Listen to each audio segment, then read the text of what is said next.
Bienvenidos y bienvenidas a este espacio de divulgación científica del Centro CIC Biogune.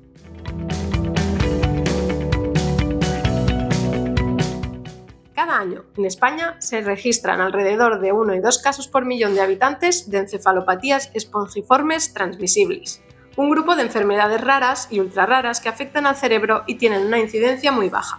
A pesar de su rareza, estas enfermedades son devastadoras.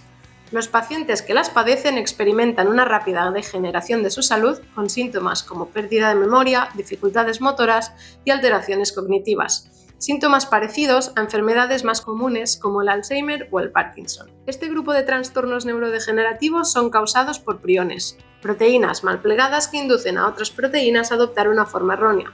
Este mal plegamiento provoca una acumulación de proteínas defectuosas en el cerebro, lo que con el tiempo causa daños irreparables.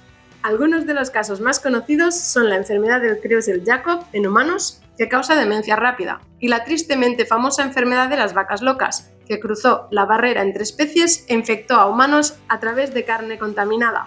En Euskadi, la incidencia del insomnio familiar fatal ha afectado a varias familias, siendo un desafío de salud pública. Entender cómo funcionan los priones es clave para desarrollar diagnósticos más rápidos y tratamientos efectivos. Pero, ¿qué son los priones y cómo causan daño en el cerebro? ¿Por qué es tan difícil diagnosticarlas? ¿Qué avances se están logrando para mejorar el diagnóstico temprano? ¿Y qué nuevas estrategias se están investigando para tratar y frenar los efectos de estas enfermedades? Hoy buscamos la respuesta a estas preguntas con Joaquín Castilla, profesor de investigación Ikerbasque e investigador principal del grupo de investigación en priones de CIC Biogune, y Asier Eraña, investigador en la empresa Atlas Molecular Pharma, dedicada a desarrollar terapias para enfermedades raras y ultrarraras. Bienvenidos, Joaquín, Asier, muchas gracias por venir hoy. Hola, ¿qué tal?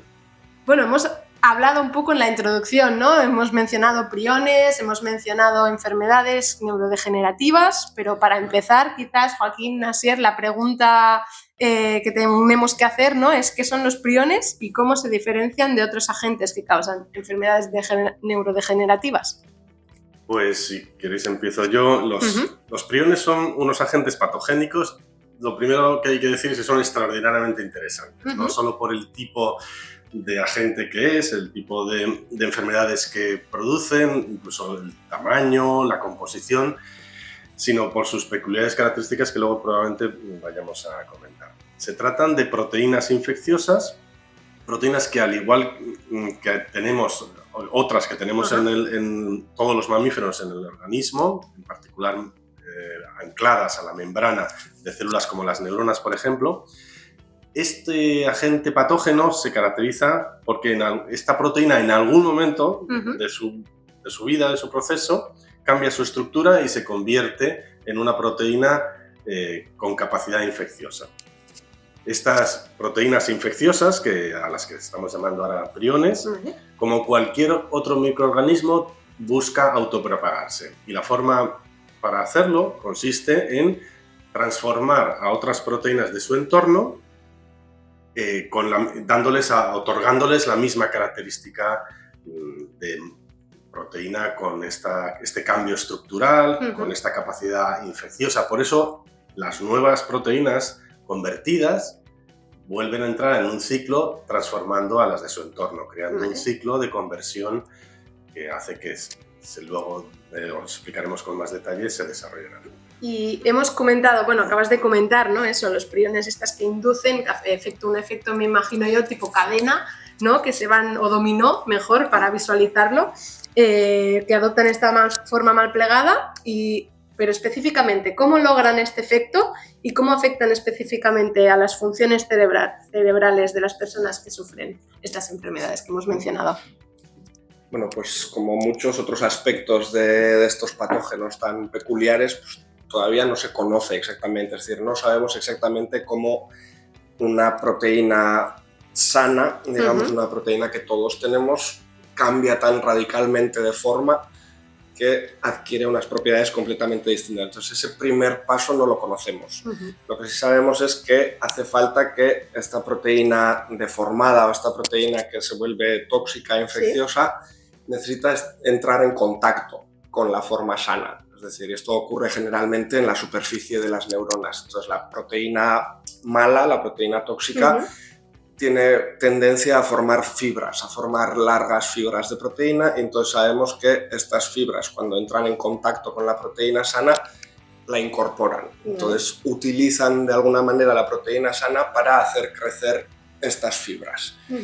Estas fibras se cree luego que durante el proceso se rompen en algún momento, de forma que de cada fibra salen varios pedazos que pueden volver a iniciar este proceso, de forma que hay una aceleración de tipo exponencial, es decir, las primeras conversiones o los primeros procesos son muy lentos, pero a medida que se van generando más fibras y se van rompiendo más fibras, cada vez este proceso es más rápido, lo que explica un poco por qué al principio son silenciosas estas enfermedades, es decir, este proceso va ocurriendo durante años, sospechamos, y como una vez empiezan a tener cierto nivel o alcanzan cierto nivel, se acelera muchísimo, de forma que también explica un poco la progresión tan rápida que muestran estos pacientes, que desde que empiezan con los primeros síntomas hasta el fallecimiento, pues pasa en muchos casos menos de un año. Entonces, sabemos eso, que es un mecanismo que se conoce como propagación priónica, es decir, el hecho de que tenga que entrar una proteína mala en contacto con una sana y así contagiarle de alguna forma su forma. Y además sabemos que esta propagación de tipo priónica ocurre también con otras proteínas, ocurre con las proteínas que causan enfermedades más conocidas como el Parkinson, como el Alzheimer, por lo que entender cómo propagan y exactamente a nivel molecular cómo funcionan los priones puede ser muy útil para entender también otros procesos neurodegenerativos que se está viendo que funcionan igual. Las principales diferencias o por qué no son iguales que un Alzheimer o un Parkinson es porque, bueno, al tratarse de proteínas diferentes, cada una tiene como su forma específica de matar neuronas, es decir, todas son tóxicas, pero cada una ejerce esta toxicidad o este efecto por diferentes vías, se puede decir. Entonces, además también en función de en qué regiones del cerebro aparezcan estas fibras o se acumulen estas fibras proteicas, pues los síntomas serán unos u otros. Si afecta a una zona del cerebro que controla el habla, pues se empezará con defectos del habla. Si afecta a una zona que afecta al control del sueño, por ejemplo, pues aparecen alteraciones del sueño. Entonces, en función de dónde ocurre este proceso en el cerebro, pues tenemos síntomas diversos, que también es otra característica importante de las enfermedades priónicas, que son muy variadas, que se parecen a casi cualquier tipo de enfermedad neurodegenerativa. Vale. Y desde el grupo de investigación en priones, aquí en Biogune, ¿qué avances están logrando en la comprensión de estos mecanismos que hablaba Sier, de los priones, y cómo se están contribuyendo, ¿no?, en la mejora del diagnóstico y del tratamiento de todas estas enfermedades? Pues desde hace ya tiempo en el laboratorio nos dimos cuenta de que si queremos comprender bien el proceso que ha descrito muy bien Asier y cómo luego aplicarlo al desarrollo de nuevos métodos diagnósticos y la generación de nuevas aproximaciones terapéuticas, era necesario comprender bien este proceso que ocurre de forma espontánea en algunas de las proteínas. Y para eso lo que quisimos es observar lo que ocurría en la naturaleza y afortunadamente teníamos muchas opciones. Llegamos a estudiar más de 1000 proteínas que venían de 1000 especies diferentes, de mamíferos siempre, y las estudiamos todas con el fin de verificar realmente cuáles de ellas presentaban más tendencia a esta conversión, este malplegamiento espontáneo.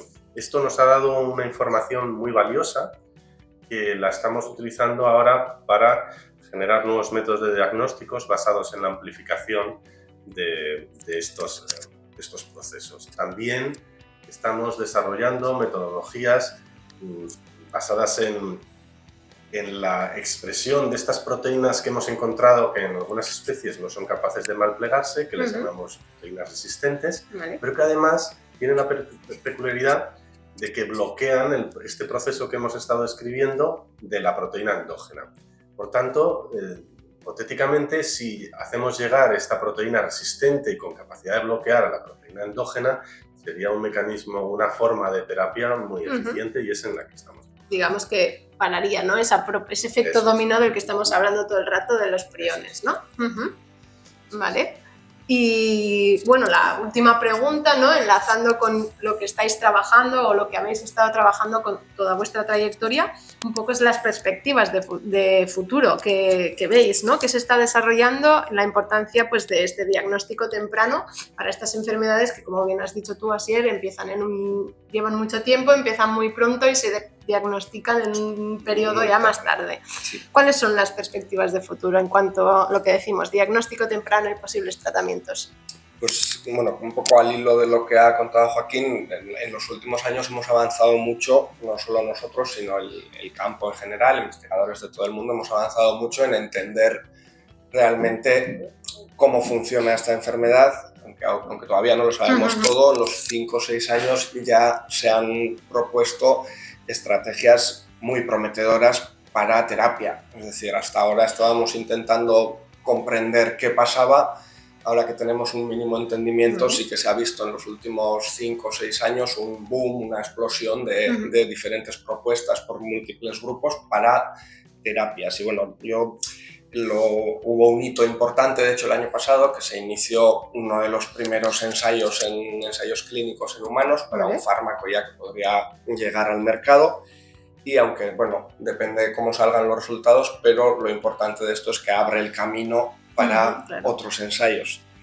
Y las estrategias un poco que se están utilizando, pues las podemos meter en 2 grandes grupos. La primera, y la que además se está probando ya en humanos, es un poco el reducir o eliminar la proteína sana. Es decir, la proteína sana no es especialmente relevante, sabemos que en animales se puede eliminar completamente y no tiene mayor repercusión para la salud. Entonces, una de las principales estrategias que se está persiguiendo ahora para curar es básicamente eliminar esta proteína, de forma que el prión no encontraría otras proteínas a las que contagiar y a las que ir propagando. Eso es. Entonces, bueno, esta es una estrategia prometedora. El otro grupo, digamos, es evitar el contacto o la transformación. Es decir, sabemos que para que la proteína sana se transforme en tóxica tienen que entrar en contacto las dos. Entonces, inhibir o de alguna forma bloquear este contacto pues puede parar también el proceso, y eso se puede hacer o bien estabilizando o haciendo que la forma sana sea más consistente, o, como decía, evitando simplemente la unión entre la forma sana y la tóxica. En realidad son 2 estrategias complementarias y creemos que en el futuro serán relevantes las 2. Es decir, que habrá que, por un lado, reducir la proteína sana y, por otro, meter alguna estrategia para que lo poco que quede no sea suficiente para progresar. Entonces, bueno, nosotros trabajamos un poco, y a partir de todo este conocimiento que hemos acumulado de proteínas de distintos mamíferos, lo que estamos intentando es explorar una alternativa un poco que junte las 2 estrategias. Es decir, nosotros queremos utilizar, como decía Joaquín, una proteína que es resistente y que esta proteína bloquee la propagación, la unión de la mala y la buena.